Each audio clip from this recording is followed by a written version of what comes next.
Hello, everybody, and thank you for tuning in to the Liberty Report. Today is the day we do Mythbusters, and with me as co-host is Chris Rossini. Chris, welcome to the program. Good morning, Dr. Paul. Great to be with you. Good. What do we have on the agenda today?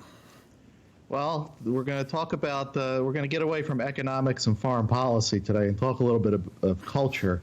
And this is a subject that many of us deal with in our daily lives, and it goes by the name of cultural Marxism. And there's a lot of, it's an umbrella for PC, political correctness, environmentalism, multiculturalism.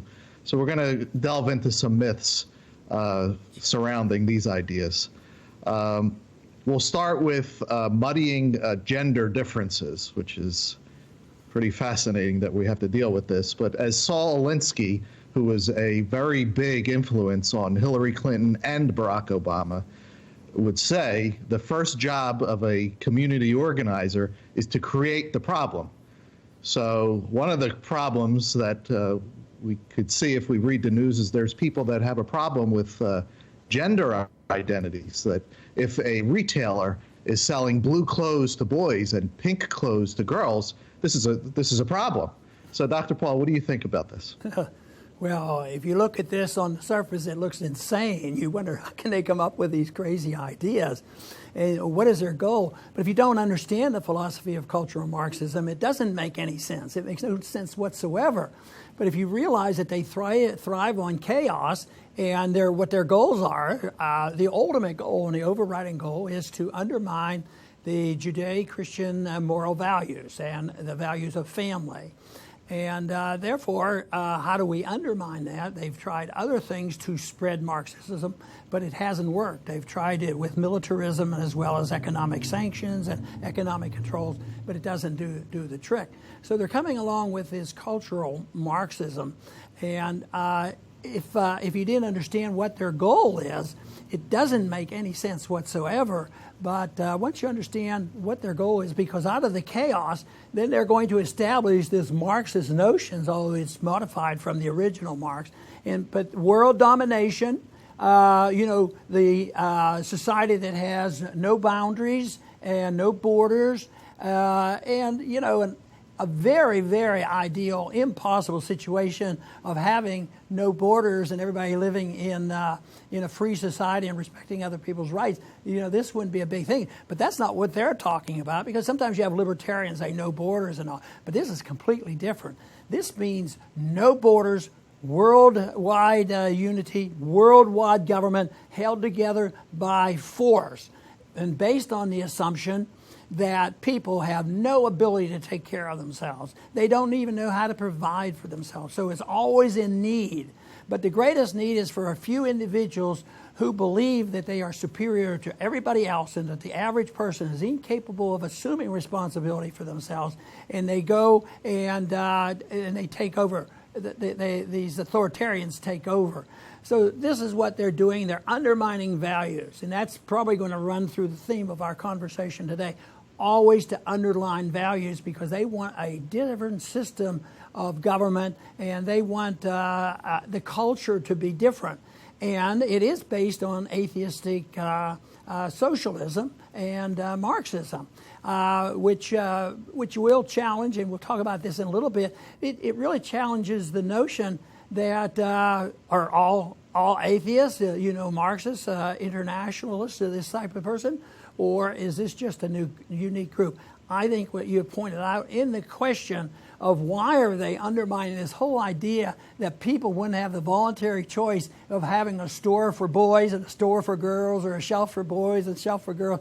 It's just attacking something totally insane. And yet probably the biggest challenge to us is, why do so many people go along with it? And of course, that's part of the propaganda machine in our universities and whatnot. But yes, this is just part of the effort. If you don't have a real problem to beat the drums of authoritarianism, create a problem. and then you come in. And so often, sometimes when over history you'll hear, well, there was an anarchist who came in and he killed the king and did sort of, some saying he's an anarchist, but he really wasn't an anarchist. He was a communist or somebody that was authoritarian, but he wanted to create the conditions of chaos so that they can impose their will on other people because they assume they're superior to everybody else. Now, in order to implement this craziness, if we could say that, they need strict censorship. And those who are into economics and are familiar with economic Marxists know that they also were against logic and arguments. It would always be shout them down, call them names. And people today, if you argue with many leftists, that's what you'll get. You won't get an argument. You'll just get called names. So the same applies to cultural Marxists. In fact, one of the earlier cultural Marxists, Herbert Marcuse, said that freedom of speech was a tool of the oppressors. And there's no need for logic, debate, and free exchange of ideas. So it's unsurprising that in American universities, it's very rare to have a libertarian point of view or even a conservative point of view. So what do you think about this, Dr. Paul? Well, that is a major problem. It's pervasive. It reminds me a little bit about how if there's a controversy on environmentalism or DDT or something like that, science has settled this. Of course, science is very much in flux. People even challenge Einstein and this sort of thing. But it has been settled by the politicians and by the authoritarians who want this culture. But no, they have to destroy language. They have to change the words. I've always been amazed at, I wonder where these words get changed and they gradually evolve to describing somebody. And if you use it, you're called a racist. If you don't change, if you don't modify, even though many black leaders may have used certain terms, that if you use them today, you'd be some type of a evil, segregationist and a racist. So I think that they do this on purpose to destroy language, and people get very confused.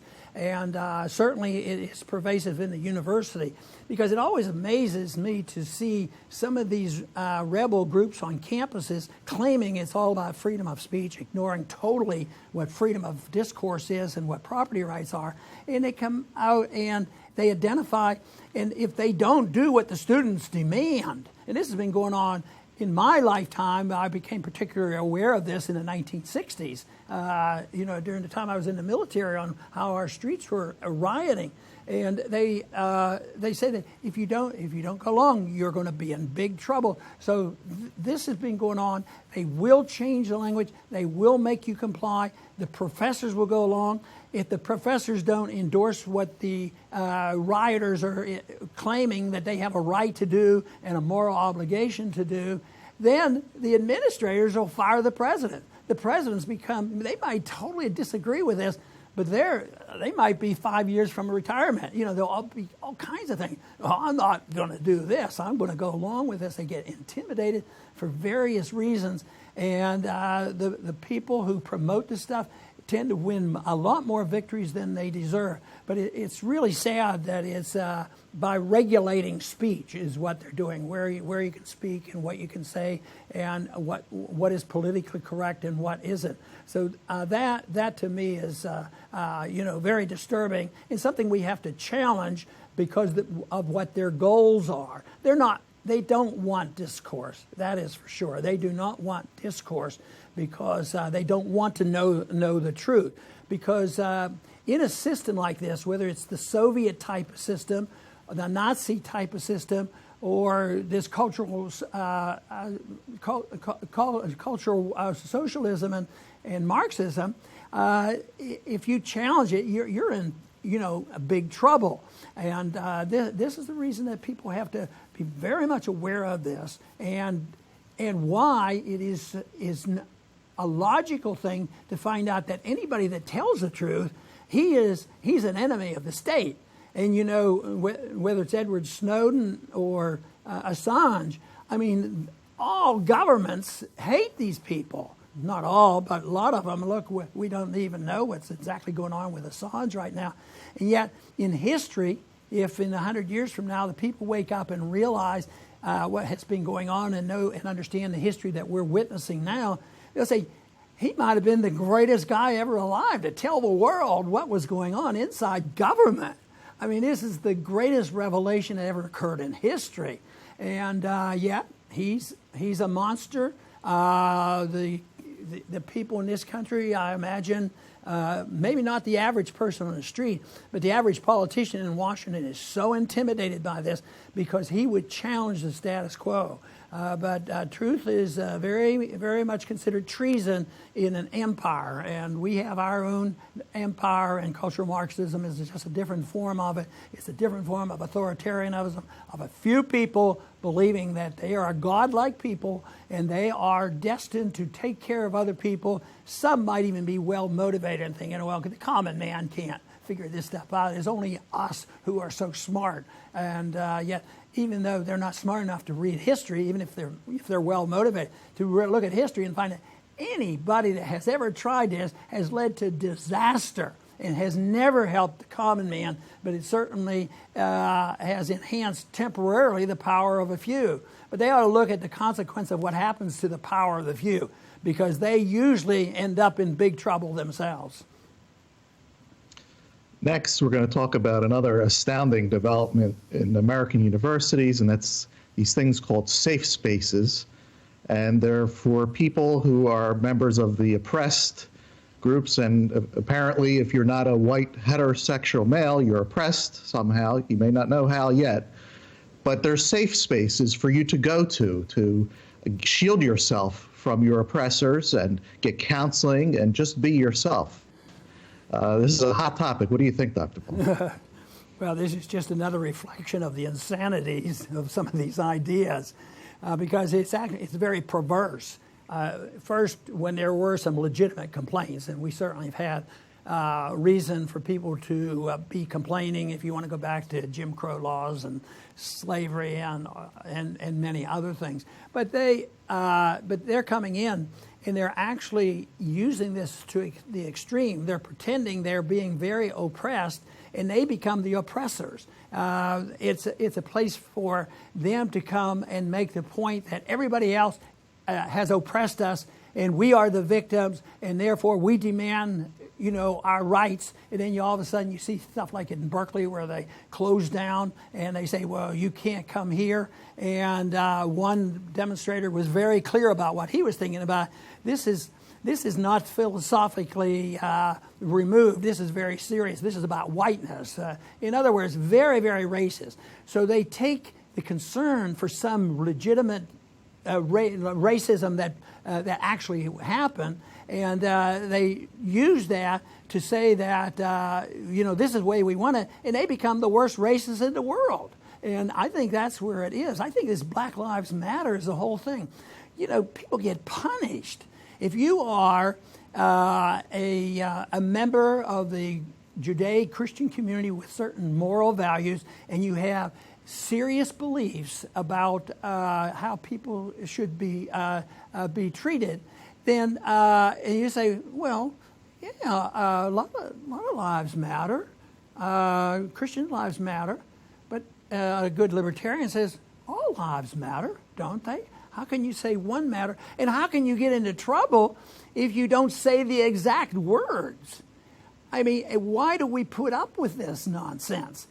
People's lives do matter, but they're individual lives. They want to put us in groups, and that's part of what this is all about. Put people in groups, and then you have this various nature of defining rights. And I complain about this all the time, that you should not, see people as gaining certain rights because they belong to a group. And this came up a lot in the campaign because I don't believe in the principle of gay rights, women's rights, minority rights, all of these things. I believe in individual rights, and every individual should be treated equally and fairly under the law.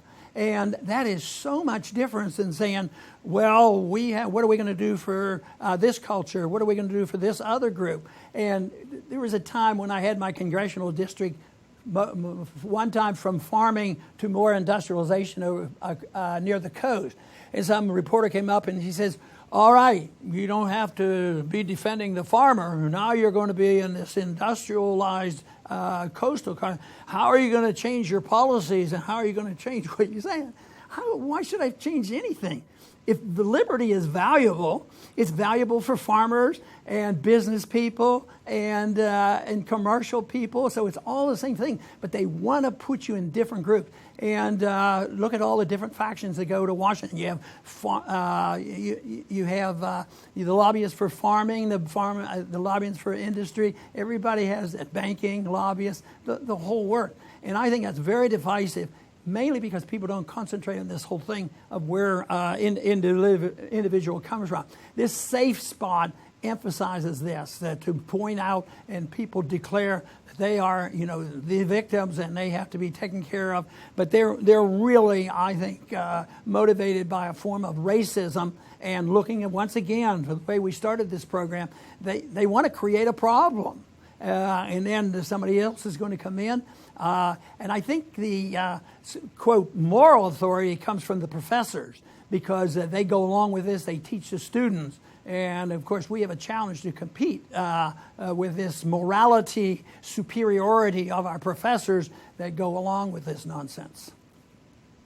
Finally, Dr. Paul, as we discussed prior to this program, there is reason, no matter how crazy this is, for optimism. And we believe that we have the right ideas. Those who advocate liberty, it's called the non-aggression principle, and it can apply to any gender, age, sex, height, weight, whatever you want to break it down to. And this is the kryptonite of cultural Marxism. So please describe the non-aggression principle and how it can get us out of this mess. Well, it's not too complex. Hopefully I can describe it in about 2 sentences. It means that nobody can initiate aggression against another person. And we apply the same rule to the government. And most people realize they're not allowed to commit aggression against another individual, but they think the government should do it for them. And of course, that's what this cultural Marxism is all about. The government's to do this to mold society. Well, the libertarian answer for this, I think, is a beautiful answer, because they claim that a free society is very divisive. Are they allow debate? They're allowed to criticize the government? No, too many problems. We don't want any of that. So they want people to, toe the line. Now, on a libertarian principle, we think it brings people together. Oh, well, how can it bring it together? Because cultural Marxism is driven by, evangelical atheists. They want to promote atheism. It's these individualism the individualism that came out of Judeo-Christian thought. They put the emphasis on the individual being important. So how could a libertarian handle that problem? Because if you're an atheist, does that mean then you have to be a cultural Marxist? Absolutely not. The thing of it is about libertarianism, it legalizes freedom.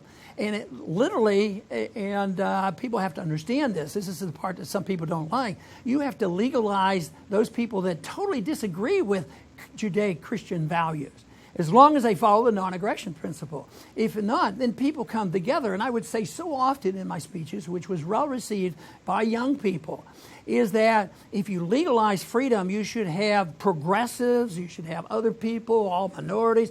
They should come together, because what they want is their own life. They want to be treated as equal. They want to have equal justice under the law. So we should come together as the super lobbyists for liberty.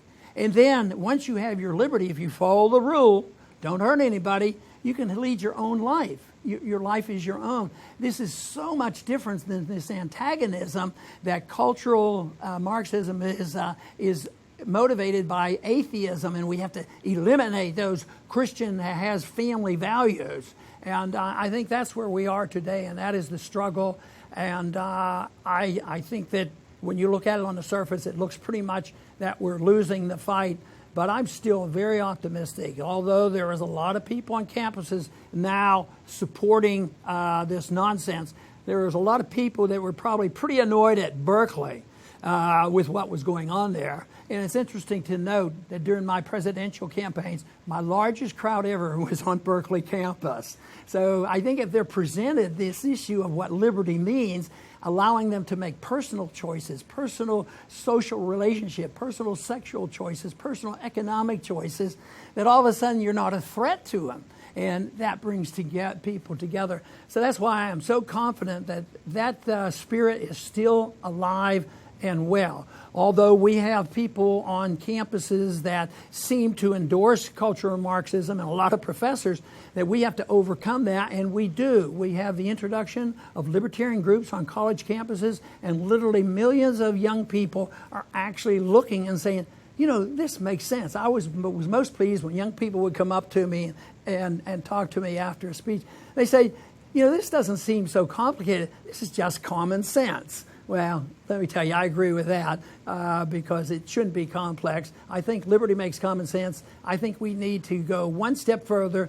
The evolution of liberty has taken literally thousands of years, certainly a lot in the last several hundred years, the evolution of free markets. And there's no reason in the world we can't win this fight against cultural Marxism and go one step further to providing an environment where we can really expect peace and prosperity. That is the day I'm waiting for and working for.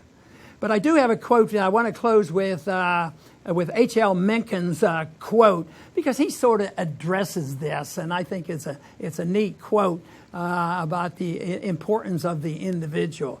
And Mencken wrote this probably 100 years ago when he was working, I believe it was the Baltimore Sun. He says, the most dangerous man to any government is the man who is able to think things out for himself without regard to the prevailing superstitions and taboos. Almost inevitably, he comes to the conclusion that the government he lives under is dishonest, insane, and intolerable. So those prevailing superstitions are those cultural Marxism. So Mencken understood it 100 years ago. A lot more people understand it today. We don't have the prevailing attitude of the professors of the university of this country. But believe me, we do have a chance for us to let this become the prevailing attitude of the next generation. Chris, I want to thank you for being with us today. Thank you, Dr. Paul. Very good, and I want to thank our audience for being with us today for the Liberty Report, and please come back soon.